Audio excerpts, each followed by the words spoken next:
कहिलो भाई केते असुविधा होउची एई बजारटा जदी जंगल एपटे न होई आम गाँव ही था ताहले केते सुविधा ही था। ठीक कथा केते हैरान होउछु कहलो आमे गाँ लोके दिन बेला तो ठीक अच्छी हेले जंगल बारी हो जदि संध्या हो जाए ताहले ताहले आउ कोन आम अवस्था 12 बाजिला बोली जानो।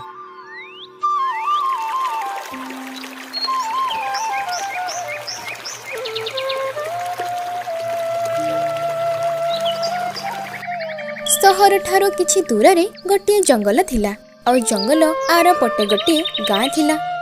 गाँ लोके बेपार वाणिज्य पाई जंगल पारे हे सहर को जाउथिले। सबु ठीक ठाक थाए हेले से जंगल रे रहुथिबा मांकड़ जिबा आसीबा करुथिबा लोक को बहुत हैरान करुथिले।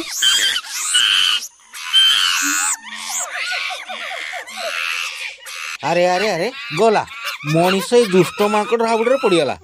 ए भाई एबे कौन करवा कह। अरे ए से जिनस सब नहीं गले मु बेपार करिवि जे बुझिलु भूली जा आउ से सब जिनिस फेरी पाइबार आशा मनरु पूछी देवी कहीं। अरे ये दुष्ट माकड़ को माड़ अभाव से माने एमिति गला आसला लोक को हैरान करुचंती पिटी पिटी जंगल रु बाहर करदेले ठीक है। अरे भाई तू एमान को पिटी पिटी कोठी को बाहर करिवु जते जहा गेले परा ए जंगल एमानकर घर खाली सेतिकी नुहे लोकंकठु जिनिस छड़े नहीं सेमानकु भिगलो थांती मध्य। हे हे देखो एबे केमिति मते भिगलो चम देखो।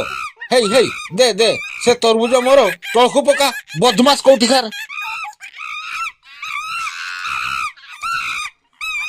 हे प्रभु छाड़ आज मो भाग्य को एया ही लेखाई थिला।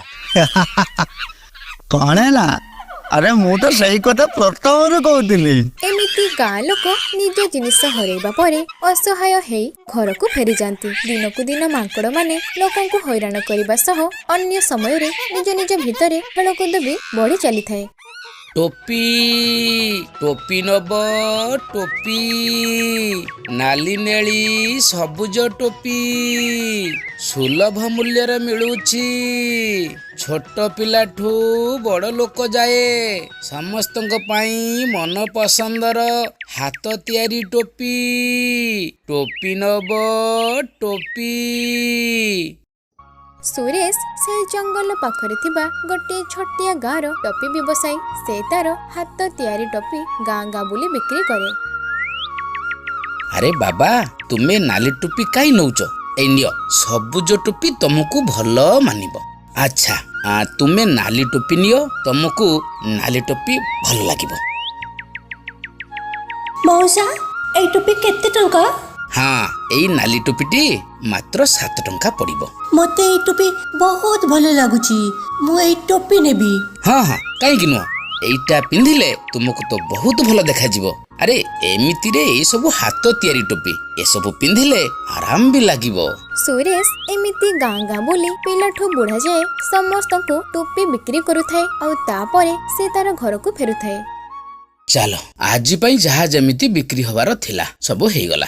एबे संध्या पूर्वरु घरे जाई पहुंचीबार अछि।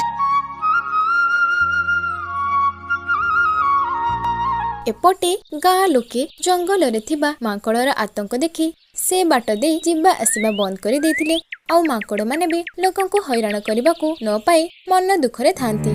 किछि दिन बीती जाए एथर सुरेश टोपी बिक्री करबा पई से जंगल भितर थिबा गाँ को जीव बोली बाहरिला। अरे अरे केते डेरी हेई गलानी सकाळे 2टा खाई भी पारलिनी से एमती खाली पेटरे चली आसिले। हौ देखा जाऊ बाटरे जदि जलखिया दुकान पाइली किछि खाई बा किनि नेबी आउ समय देखि बाटरे खाई नेबी।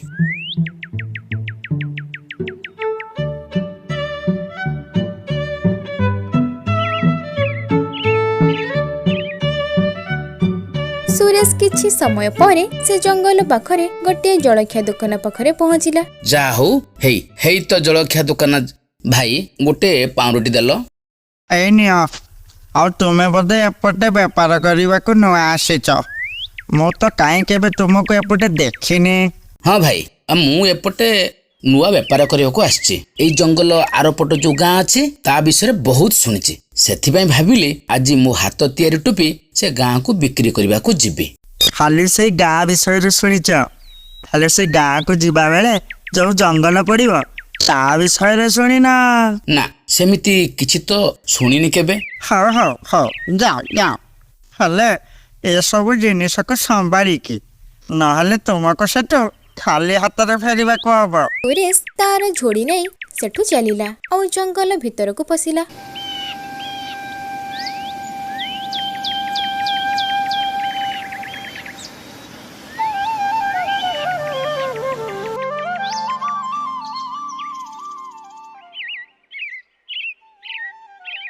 ଆରେ ମତେ ଜୋରରେ ଭୋକ ବି ଲାଗିଲାଣି। କଣ କରିବି? ଦେଖେ କୋଉଠି ଗୋଟିଏ ଗଛ ମୂଳ ଦେଖି ସେଇଠି ବସି ଖାଇଦେବି।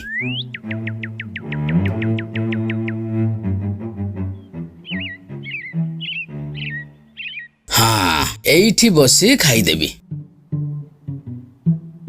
ସୁରେଶ ସେ ଗଛ ମୂଳରେ ବସି ଖାଇବାକୁ ଲାଗିଲା।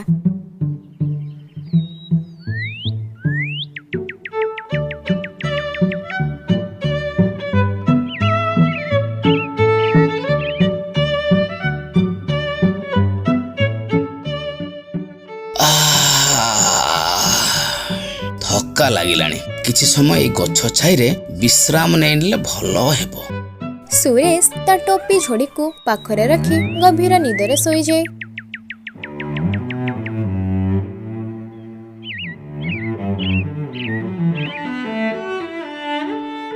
ଆଉ ଗଛ ଉପରେ ଥିବା ମାଙ୍କଡ଼ମାନେ ଆସି ତା ଟୋପି ଝୋଡ଼ିରୁ ଟୋପି ଗୁଡ଼ିକୁ ନେଇଗଲେ ଆଉ ତାକୁ ପିନ୍ଧି ଜୋର ଜୋରରେ ଶବ୍ଦ କଲେ, ଯାହା ଫଳରେ ସୁରେଶର ନିଦ ଭାଙ୍ଗିଗଲା। ଆରେ କିଏ ଏତେ ଶବ୍ଦ କରୁଛି? ଚୁପ୍ ହେଇଯାଅ, ମତେ ଟିକେ ଶାନ୍ତିରେ ଶୋଇବାକୁ ଦିଅ। ଦୟାକରି ଚୁପ୍ ହେଇଯାଅ, ଟିକେ ଶାନ୍ତିରେ ଶୋଇବାକୁ ଦିଅ। ମାଙ୍କଡ଼ ମାନଙ୍କର ଶବ୍ଦ ଧୀରେ ଧୀରେ ବଢିବାକୁ ଲାଗିଲା। ଶେଷରେ ସୁରେଶ ନିଦରୁ ଉଠି ଦେଖିଲା ଆଖପାଖରେ ତ କେହି ବି ନଥିଲେ। ଆଉ ତାପରେ ଯେତେବେଳେ ସୁରେଶ ତା ଝୋଡ଼ିକୁ ଦେଖିଲା, ସେ ଆଶ୍ଚର୍ଯ୍ୟ ହୋଇଗଲା। ତା ଝୋଡ଼ିରେ ମାତ୍ର ଆଉ ଅଳ୍ପ କିଛି ଟୋପି ଅଛି। ଆରେ ଆଶ୍ଚର୍ଯ୍ୟ କଥା, ମୋର ତ ଝୋଡ଼ି ଭର୍ତ୍ତି ଟୋପି ଥିଲା, ହେଲେ ଏତେ କମ୍ ଟୋପି କାହିଁକି? ସୁରେଶ ମନ ଦୁଃଖରେ ବସିଥାଏ, କିନ୍ତୁ ସେ ଶବ୍ଦ କମୁନଥାଏ। ସେ ଉପରକୁ ଚାହିଁଲା। ଆରେ ଆଚ୍ଛା, ତୁମେ ମାଙ୍କଡ଼ ମାନେ ସବୁ ମୋ ଟୋପି ନେଇଛ? ସବୁ ମାଙ୍କଡ଼ ମାନେ ସୁରେଶର ଟୋପି ପିନ୍ଧି ଗଛ ଉପରେ ବସି ସୁରେଶକୁ ଭିଗୁଲଉଥାନ୍ତି। ଆଚ୍ଛା, ତାହେଲେ ସେ ଦୋକାନୀ ମତେ ଏଇମାନଙ୍କ ପ୍ରତି ସାବଧାନ ରହିବାକୁ କହୁଥିଲା। ହେ ଭଗବାନ, ଏବେ ମୁଁ କଣ କରିବି? ଏଇ ସବୁ ଟୋପି ଆଜି ବିକ୍ରି କରିଥିଲେ ମୋ ଘର ଚଳିଥାନ୍ତା। କଣ କରିବି? ହେ ଭଗବାନ! ଏ ଦୁଷ୍ଟ ମାଙ୍କଡ଼ ମାନେ, ଶୀଘ୍ର ଶୀଘ୍ର ମୋ ଟୋପି ମତେ ଦେଇଦିଅ। କଣ ହେଲା? ତୁମେ ମାନେ ମୋର ନକଲ କରୁଛ? ଦୁଷ୍ଟ ମାଙ୍କଡ଼, ଥରେ ଖାଲି ମୋ ହାତରେ ଧରା ଦେଲେ ମୁଁ ତୁମର ନକଲ କରିବା ଛଡ଼ାଇଦେବି। ସୁରେଶ ବହୁତ ଜୋର ରାଗିଯାଏ ଆଉ ଏସବୁ ଦେଖି ମାଙ୍କଡ଼ ମାନେ ବହୁତ ଖୁସି ହଉଥାନ୍ତି। ସୁରେଶର ମନ ଦୁଃଖ ହେଇଗଲା। କିଛି ସମୟ ପରେ ସେ ଭାବିଲା, ହଁ, ଯଦି ମୁଁ ତାଙ୍କ ଚାଲାକି ତାଙ୍କ ଉପରେ ବ୍ୟବହାର କରେ ତାହେଲେ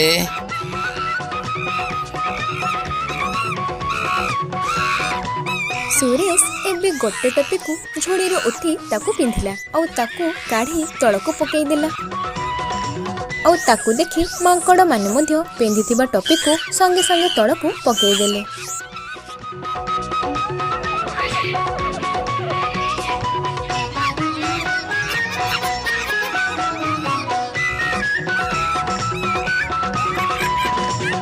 ସୁରେଶ ସଙ୍ଗେ ସଙ୍ଗେ ସେ ସବୁ ଟୋପିକୁ ଗୋଟେଇ ତା ଝୋଡ଼ରେ ରଖିଦେଲା।